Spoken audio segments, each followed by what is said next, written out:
All right, on today's episode, we're going to be working on trying to get this generator up and running. So this is a WEN 1800 watt generator. I need to get it running for a trip. We've had this for quite a while. My in-laws got this for us quite a while ago, back when I used to run pretty much all corded power tools. I already did a little bit. This little breather hose here that ran down to that catalyst, that was pretty much all but gone. So I did go through and went replaced it. And then I used the same type of stuff, which is actually vacuum line in here, but this fuel line was bad, and I went through and cleaned the air filter is behind here. So I went ahead and I cleaned that, but this one has, which you can't really see it very good. Let me get a flashlight out here. So this, you can see down in there, it's got a little clamp that clamps onto the carburetor. You know, the other thing that's slightly concerning was, well, I thought that's, you can kind of see it's a little, yeah, that's loose. So we're actually just going to go ahead and pop this off, which I kind of wish I wouldn't have put this on there already, but we got some extra. But we're going to go ahead and pop this off, drain the gas out of here. The gas in here, it only holds about 1.5 gallons. Holy cow. But I can't do that one-handed apparently, or maybe I can't do it left-handed. There we go. Wow, that's sad. So there's probably about 1 gallon of gas in there, I think that's going to be step one, is I'm going to drain that out. It kind of smells bad, so we're going to drain that gas out. And then also there's when I was looking at this down here, there's a little bolt on the bottom side of the carburetor, and so we're going to pull that off to drain that, so that it drains all the gas out of the carburetor. You can't smell this, but it's pretty bad. Also, this is just the back side of this air filter that goes down into this carburetor, or this catalyst here, and that's busted off, which that's not the end of the world, I don't think. But I was gonna order WEN's website. You can order some parts for these things still, and the whole air filter housing assembly costs like $20 or something like that. So I was gonna go ahead and order one of those in, but we should be able to get it running before trying to before we need to replace that. But I think I'll just go ahead and replace that. So we're gonna go ahead and first drain all the fuel out of it. I got some 91 octane no ethanol fuel here that we're gonna want to put in. I'm always a big proponent of putting non-ethanol fuel. Pretty much any, like my small implements like this, I prefer to run 91 octane. Sometimes, depending on what it is, I might even run engineered fuel in it, but I don't. I usually run engineered fuel for like chainsaws if it's a oil fuel mixture. So, all right, stay tuned. All right. Gosh darn it. So I went ahead and I took this air filter piece off. So here's the air filter housing. There's just two bolts that actually, I've just learned, holds this whole carburetor in here. So what I'm going to do is I'm going to see if this new hose that, of course, I just put on here, I'm going to see if I can just sneak this off of here quick, because then I can just use that as the drain hose, which it's not wanting to do that. Neither side of that's wanting to come off. Of course, I just put this on here. And we're out in a cold shop, so this is a unheated shop. I'm trying to keep this carburetor clean so we don't have stuff that goes in there, which I might have to re-put on one of these. I think that's what I'm going to do. I'm going to screw one of these nuts back on here just to keep that carburetor pushed in, because I was really wanting to use this. I do have some more of this cable, or this hose, so I could just chop that and pull it off of there. I guess that's kind of our worst case scenario situation here. Which I wonder if sometimes if you take a pair of pliers and just get these hoses to turn, sometimes they like adhere themselves to that shutoff, and you got to do that to get it to move. Now the other option is I could just take this whole thing off. Now that hose is going to come with it one way or another. It doesn't really matter.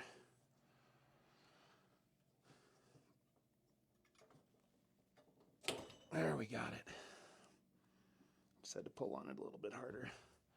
Okay, well, it wasn't the ideal direction that I wanted that to come off, but like I said, I got some more of this hose, so I think what I'm going to do is I'm just going to use this other hose that I've got. I'm just going to tap it on there just a little bit. I'm not going to put it all the way on the rib, but just enough that I can then turn this on. Well, that's probably part of the problem, is we got no gas running over there. What's old Sling Blade say? I know what the problem is. I ain't got no gas in it. All right. Okay, so it's not, you can see that it's, I mean, like dripping, barely dripping, if you can see that gas going there. So I'm going to shut this off again. We're going to take a different approach to this. So this here is the shutoff valve, and so this shutoff valve, typically it's got a little thing, and so that's off. Here's on. And so when I turned it on, there was no fuel that was draining through there. And so oftentimes on the back sides of these shutoff valves, right at that 90 degree right there, gets clogged up with crap. And so this has a little sediment screen on it. But right there, if you can see that, there's that rubber washer in there that they deteriorate over time. And so that's actually what all this black stuff is that's clogged this up. It actually looks like the screen has even completely deteriorated too. There you go. So that inside of that screen there, you can't, it's already gone. So I suspect that little 90 degree elbow right there is just clogged up with all kinds of stuff. So another thing I thought I'd show you is that this gas cap has kind of crystallized. So I'll probably just wipe it up and see how good it cleans up that way. But these are not that expensive either. I know they sold those on WEN's website as well. So, but just as a little bit of a close-up. So that's kind of what this whole situation looks like. This connected into the back of the air filter housing. This is that little nut that I said I put on there because this whole thing moves. There's a gasket right back there. And so just to keep this from moving, I put it like that. And really probably should stick a cloth or something because you don't want to get stuff inside of that carburetor. That's a big thing to be watching for. So, but yeah, as soon as I pulled that shutoff valve, gas just poured free from this thing like you wouldn't believe. So we got all the old gas out of it, and then here's again that part. And if you can see, I don't know if it'll focus well enough. But you can kind of see there's stuff hanging off of it, like it's not in good shape. That sediment screen that's on it. And I'm not getting it to pull apart. Doesn't mean it doesn't come apart, but I'm going to take a peek in town and see if I can find a shutoff valve that's going to work to fit on top of there. And that way we can get this thing running today rather than waiting on parts to come in. So I went inside to look at finding a replacement to order these. So I did find these on WEN's website. They're $7, $8, but they're sold out. They're out of stock, so that's the problem. But anyway, so I was messing around with this mounting nut, and then I figured out that this is actually threaded. And so when I figured that piece of it out, I was actually able to finish taking it apart. And this piece here, that's that rubber that just kind of just melts over time with the gas. This is that screen, but you can see there's just whole pieces missing of it. So those I'm just going to throw away. I think I still want to try to order one of these. I was able to get this to where that it would, I think it's going to work enough. I did my trick, like I said, of you basically put the air nozzle tip over here, and then you blow air backwards through it. And so I was able to do that. I'm going to see if I can find a O-ring we can use to replace this rubber washer. I don't know if I got any rubber washers around, but I'm going to see kind of what I've got and just see if I can get this remounted. It's not high pressure, so it shouldn't be too bad.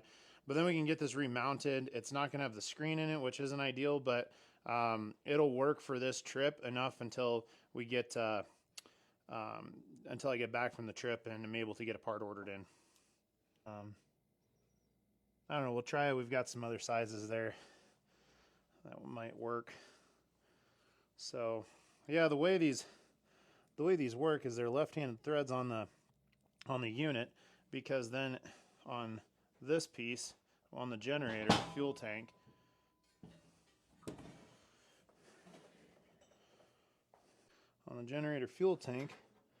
we should be able to put that on there, and then that will actually like suction it up to it.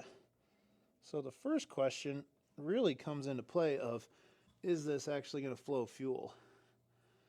And so before we go and hook everything up, I actually want to shut this off. I'm going to put new gas in here. Oh, I wanted to wipe that off too. So the first test is going to be finding out, and let me zoom in for you. And the first test on this is going to be to see if we actually will pour fuel out of here. We're running fuel now, so hopefully that's enough. It does run fuel. We'll see if that's enough that's going to actually be able to get it to run. So I'm going to go ahead and put that back on. This is, again, it's not the right stuff to, or the right clamp to be using for this. And we're going to go ahead, and while we're here, I'm going to go ahead and reinstall this this piece here. I'm not going to get too far into this, mainly just because I want to see if this thing's going to start. Because if we've got fuel running into here, theoretically this thing should start and run now. And also theoretically we shouldn't have to do anything with draining this carburetor, because get this rubber hose piece shoved in the back here again. Because if there's no fuel going there, that would be a problem. So we shouldn't have to have any, there shouldn't be any fuel in the carburetor to drain out if there wasn't any fuel going to the carburetor. We've got that back on. This is all set up in here. I'm just going to probably leave that open. Okay, I'm going to zoom this back out. Let's see if it starts. So we've got this on. I'm going to turn that on, hit that over to start.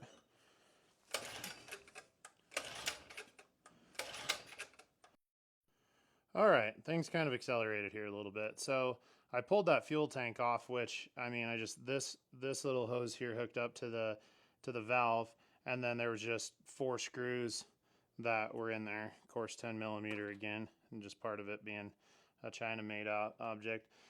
So I've solved the no fuel issue, because what I did was, before I took all of this off, is I went down here and I drained the carburetor just like I showed, and when I had that thing cracked open, I shut the valve off, it drained out the bowl, turned the valve on, and fuel started coming. So I know it's getting fuel, so that's no longer the problem.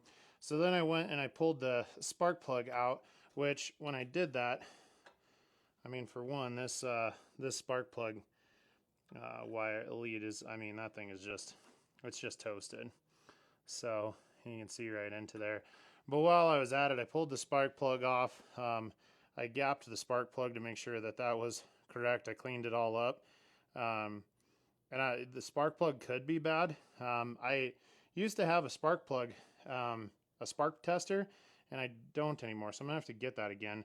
But at this juncture, like, basically we don't have any spark. Because what I did was I plugged this in here, got it set in there, even though it's kind of sketchy, made sure that plastic was on there, and I kind of just held this and then pulled the starter, watching really carefully in here, and there's no spark. So that would be why there's no spark, no fire. So that's why this thing is not running now. That's the next diagnosis down. So I guess at this juncture I'm trying to figure out, I'm kind of coming to the realization that I don't think I'm going to be able to get this thing operable for my trip. This is getting in pretty deep into some issues. So I guess I don't know, because I don't really use this generator all that much. It's probably 10 years old at this juncture. I mean, it's a nice little generator, but I just don't. I mean, outside of like running like a heater or something small, I mean, they're handy when you need them, but I mean, I can count on, since we got it for that original project, I can count on probably one or two hands the amount of times that I've actually used it. So it kind of just sits around, and so I'm trying to figure out if I want to just junk it or if we want to continue digging in, because now the problem is it looks like the coil for this is down inside of here, and realistically looking at this cap, it needs a new spark plug wire and new spark plug. Like we're basically looking at overhauling it at this point. So I'm kind of just thinking on. I mean, this whole unit is $200, and sure, I mean I could probably go through and buy the parts and everything for it, and maybe be into it. 50 bucks, 70 bucks or something, but it just gets into a question of why. So that's kind of where I'm at with this. I think I'm probably just going to call it a day with this, and I might just turn this out to pasture and let it die in the great open, great wide open. So haul it off to the junkyard or something, or shelf it until I have some time another time. I mean, honestly, like I think most of it's good, but the problem is when they get up to this age and you start, tearing this deep into them, you pretty much got to go through and rebuild it. Otherwise, you're going to get it running, put everything back together, and then you're going to have to tear it all back apart again. Anyway, so, well, all right. Well, that's unfortunate. That's the end of this adventure, but we're going to call it a day. Spark issue. We fixed the fuel issue, which I'm kind of glad that I didn't. I think still kind of leaking a little bit, but, I'll probably drain this. I don't know if I'm going to drain that fuel out. I don't know what I'm going to do with this, but we fixed the fuel issue down here, so that part's ready to go. Now it's just need to replace the spark plug wire and the spark plug. So I don't know, maybe we're not that far away from having it, but I mean, like, even just a lot of these other pieces, they've just, from this thing being warm and getting hot, like probably a lot of this other stuff might wind up needing to get replaced, but I don't know, maybe not. So anyways, thanks for watching. Till next time.